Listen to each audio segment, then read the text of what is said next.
All right. Good evening, everybody. Take two. Take two. Welcome to Markup Monday. This is take two, and I'm going to wait on you all to come in. I know that I had to restart the video, and we're going to hope that this is a little bit better. So as you're coming in, say hello again in the chat box. I got to go back and see all the amazing messages that were left before. And I apologize for our technical issues on tonight. I do apologize. But as you're coming in, thank you so much. Hi, Sister Jeanette. Let me know how it is. I've changed positions. I think I'm a little closer to the router. And y'all let me know if this is better, because if it's not better, we're going to have to do this when I get back home tomorrow, and I'm really sorry. But let me know. Thank y'all for coming back in. I really, really appreciate you. Welcome. You're inside of Markup Monday. My name is thank you, Reverend Nelson. This is Waynell Henson. This is that Sunday School Girls channel. Here I share Christian content that is inspired by and or based on the Sunday school lessons. I serve both the international and the legacy lessons. You are on Markup Monday, which is our preview for the legacy lesson. This is the legacy video. I'm going to give it a whirl to try the international after this one is done. We'll see how things go. But here we're just here to preview the lesson. So hopefully you've downloaded the template that's on my website. By the way, we're going into a brand new quarter of Sunday school, brand new quarter this coming Sunday, starting in March. So if you don't have your books already, go over to the website. They're on the website. I've given you all 4 lessons already for the month of March. You can download one. You can forward it to classmates or people in your church, whatever. There's a small donation associated with it, but you can duplicate it as much as you need to, the Markup Monday document. It's not the full lesson because I do not have copyright privileges from the publisher, but it's enough to get you going. And it's enough to give you the lessons for the next few weeks if your books happen to be running late. So get over there and grab it. But it's also the template that we'll use tonight as we go through for the preview of this week's lesson. Again, this is not the full-blown teaching, so you do want to come back and check out the full teaching a little bit later this week. Also, because we are in a new quarter, I know I'm talking a lot tonight, but I'm giving you good stuff. These are good nuggets and going into this new quarter. I hope that you were on this morning. Was anybody on this morning, or did you catch the replay for the daily reading challenge? If you were on, say, I got it. I was on. I was there. I'm in the challenge. Let me know. Drop hands in the comments. Let me know that you are in with me. The daily reading challenge happens at the beginning of the quarter, where I am trying to encourage you to incorporate your daily readings into your devotional time. So if you didn't see the video this morning, the first one is a little long. It's about 14 minutes, but going forward, the balance of the week, I expect that they may be between 10 and 12 minutes long max. They are intended to kind of do a reflection on the passage and then hop back out. My goal every day, thinking about my schedule, is 9 a.m. So tomorrow morning, even though I do have a flight tomorrow, I should be fine for the 9 o'clock hour. I think I'm okay.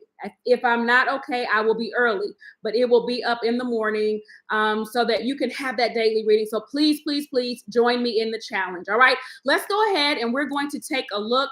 Y'all, listen, my whole computer had a meltdown, and just in case it melts down again, I broke a sweat. I went running to find my mom's commentary. We're going to get this done one way or the other. So I'm going to open my document back up, but we're going to be taking a look at Daniel's vision of change. Daniel's vision of change will be in Daniel chapter 7, verses 9 through 14. 9 through 14. We're going to pray, and then we're going to go ahead and follow our Markup Monday format. By the way, if you're a newbie, I welcome you. I'm not always this crazy and this late. I mean, maybe like 1 or 2 minutes, but not like 14.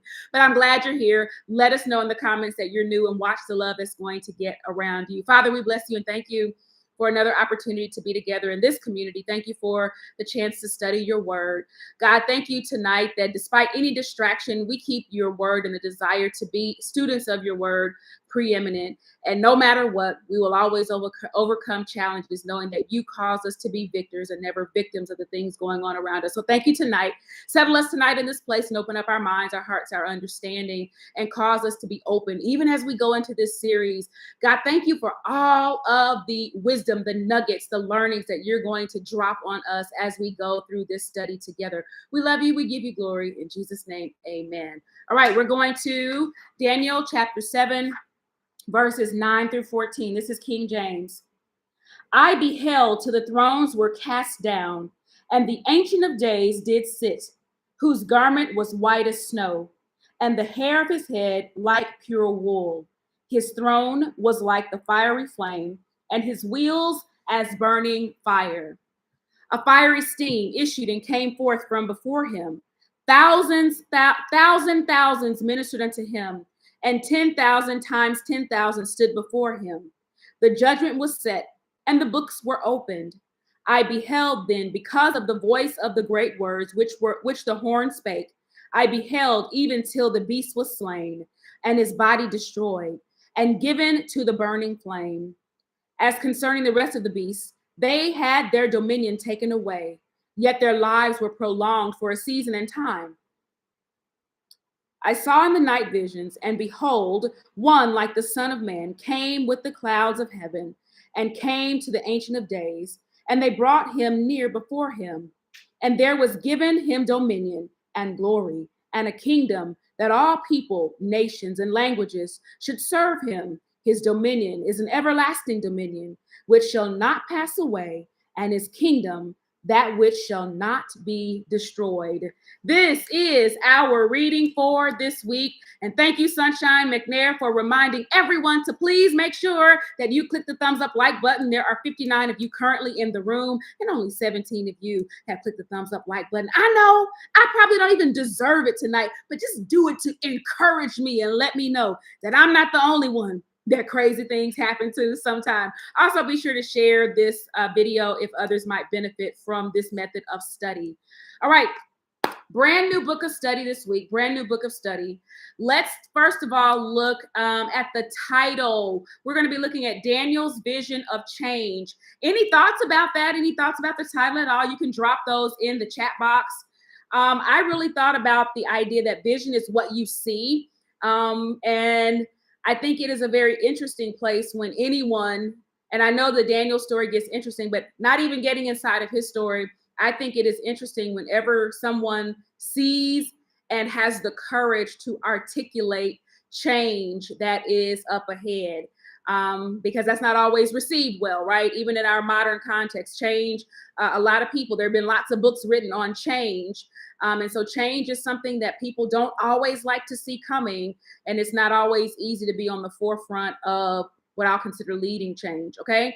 Change from what and to what, Sister Patrice says. Great question. Sister Gina says something new is about to happen. Thank you, Sister Marcia. The timing of change, Sister King, absolutely, I agree with that. The dreamer's revelation of a shift. I love that, Sister Connerson. And I think that's the thing, like, sometimes when people see change or what they see ahead, when it matches nothing that you see today, that is a hard space to be in, a hard space to articulate. Reverend Nelson says change. What needed to change and why was change necessary? Thank you for that. And this is why I say, even though we start in chapter 7, y'all listen, let the little man read to you this week. You need all of this. Today's daily reading, I believe, came from chapter 5.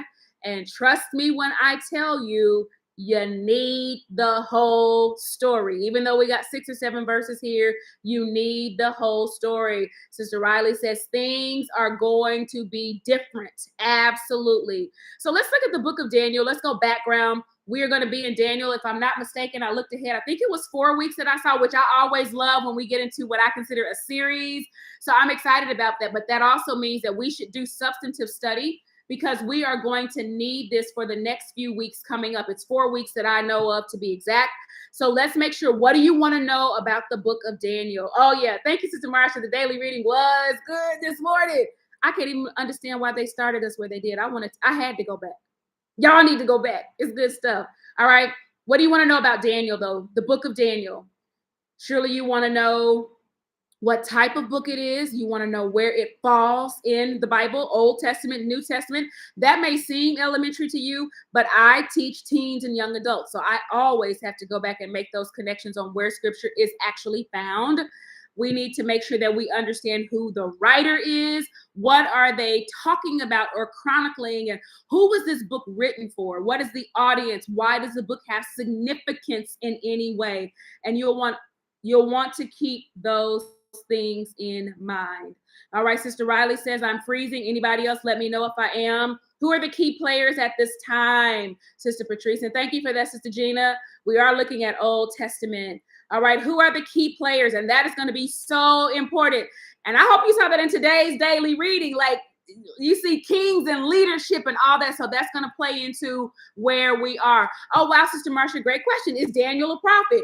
Who is Daniel? How does Daniel end up where he is? And how does that play into now? Thank you all for the feedback.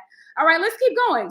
We're going to read. If you've never been on a Markup Monday before, again, welcome. What I'm going to do now is we're going to read in short chunks, and you're going to start loading up the comments for me. What do you see? What do you feel? What does it remind you of? What do you want to know? What are your eyes drawn to? You're going to take this, and this will become your personal study document for the week. And then in the end, I know I'm holding a commentary tonight, but that's just because the computer was showing out. This is honestly the last thing that I read. I like to go and open up all the treasures for myself, and the commentary kind of makes me feel like, girl, you found it. You saw that. You got that too. So the commentary for me, it affirms the study that I have done in the week. It does not always, in fact, it doesn't ever lead or become my sole source of study. All right, let's look at verses 9 and 10. And again, you start dropping in the chat. What do you see, think, feel? What does it remind you of? What do you want to know? I beheld till the thrones were cast down, and the Ancient of Days did sit, whose garment was white as snow, and the hair of his head like the pure wool. His throne was like the fiery flame, and his wheels as burning fire. A fiery stream issued and came forth from before him.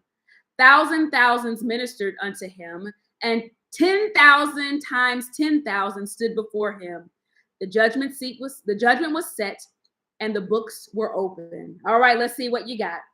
Who is the Ancient of Days? Sister Connerson, I definitely asked, who is the Ancient of Days? P. Haddis says the same thing. Absolutely.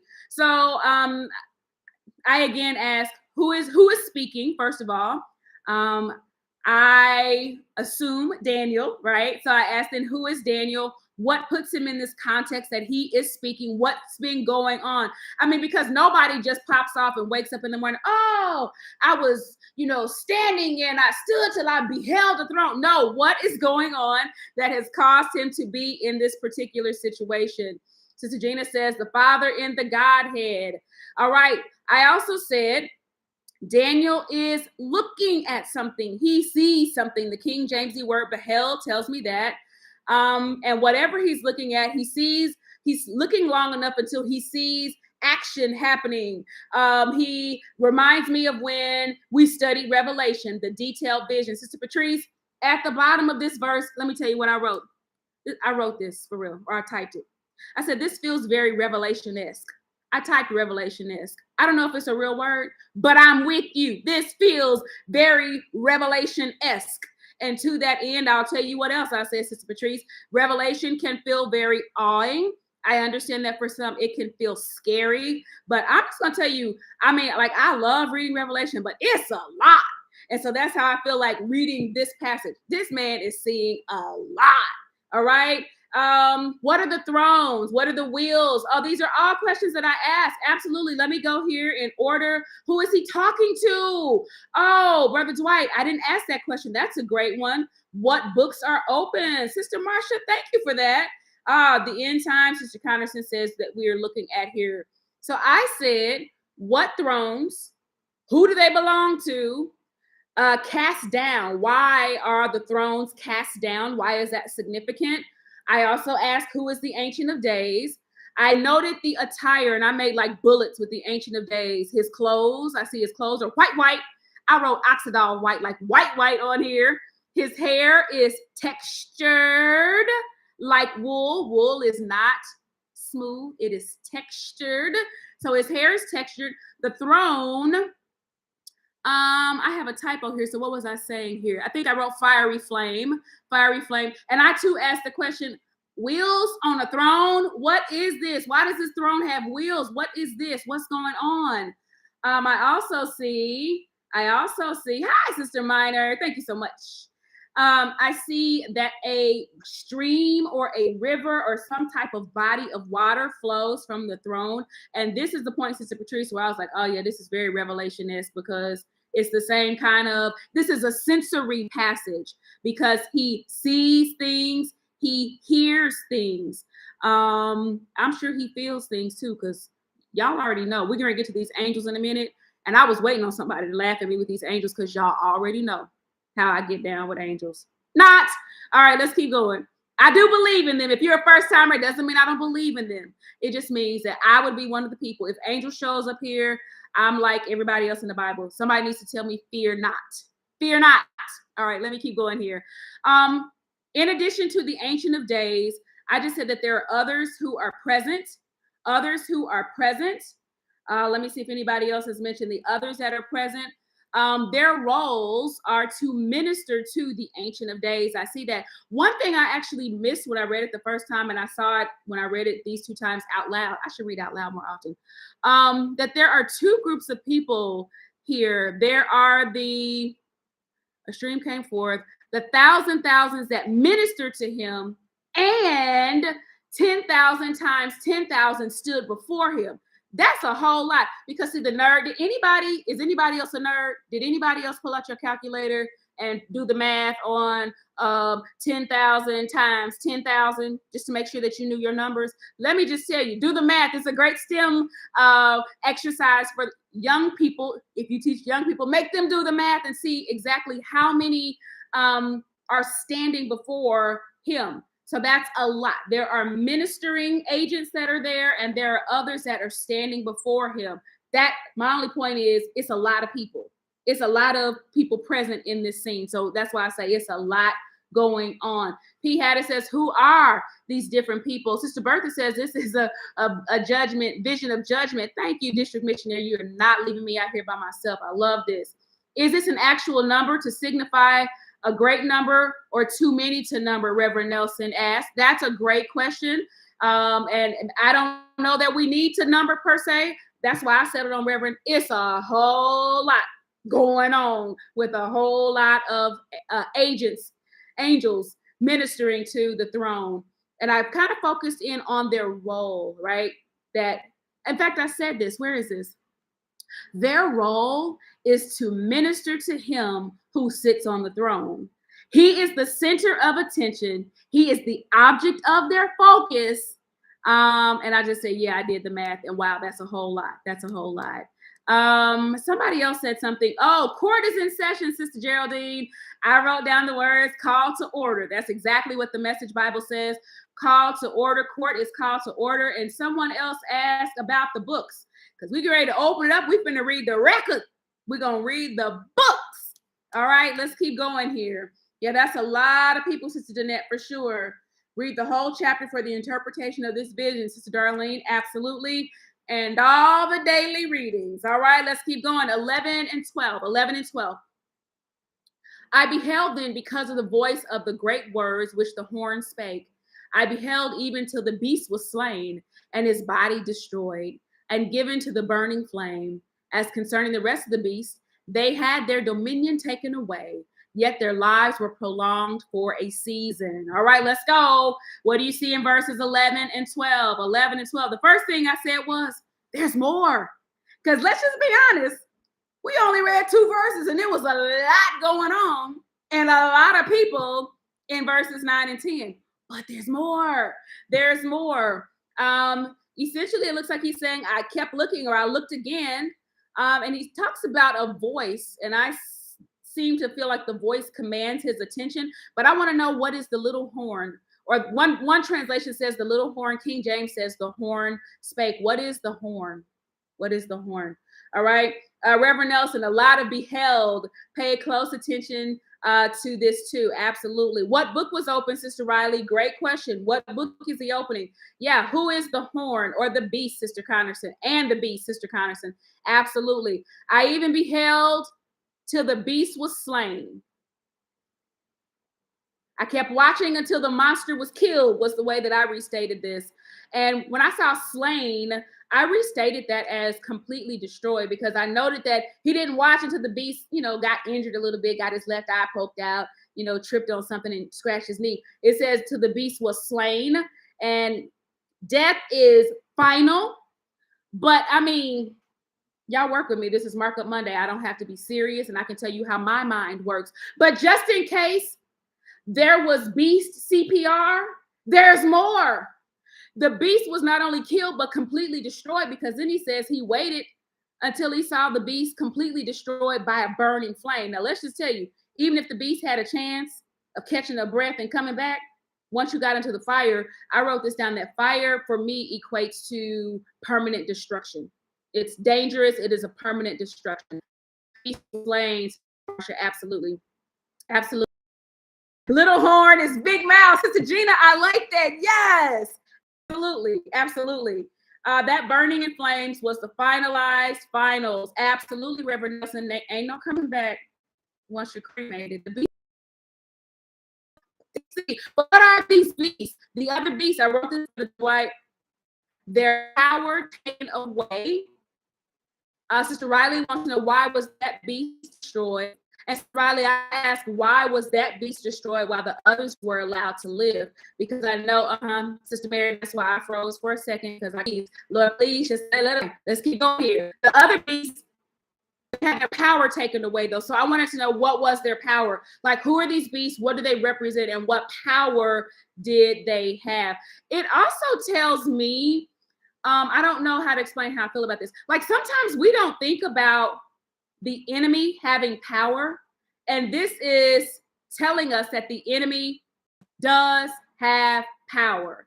There is power. All right, I'm going to press through. I'm going to try to finish. And then what I'll do is I'm going to wave the white flag. I'll wave the white flag. So I'm going to finish. Okay, now I'm sitting. Okay, I tell you what.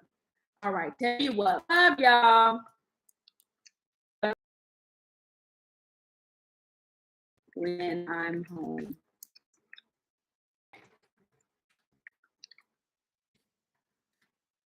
All right, so if you can't already, I tried, but that's not on my regular setup. So we're gonna do this tomorrow. I'm gonna head out.